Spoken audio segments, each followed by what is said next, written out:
Mahigit 400,000 pisong halaga ng hinihinalang shabu ang nasamsam sa buy-bust operation sa Batasan Hills, Quezon City. Ang dalawa na arestong suspect itinangging sa kanila ang droga. May unang balita si James Agustin. Walang kawala ang dalawang lalaking magkaibigan na nagbebenta umano ng droga sa drug buy-bust operation ng pulisya sa Barangay Batasan Hills, Quezon City. Ang mga sospek dumarayo pa raw sa Quezon City mula sa Marikina. Sinumbong po ito ng community natin dito sa Barangay Batasan.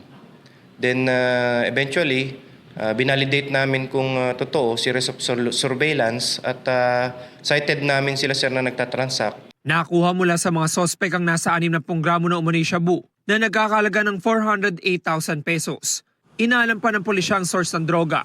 Sa surveillance po namin sa kanila, mostly is mga street level individual na involved din po sa illegal drugs, mostly sa Marikina at saka Quezon City area.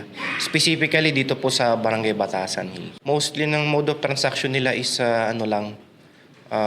meet up tapos referral. So hindi mo sila mapepenetrate yung grupo nila pag hindi ka na-refer ng other na parokyano din nila. Dati nang nakulong ang 42 anyos sa sospek dahil din sa kaso may kinalaman sa droga.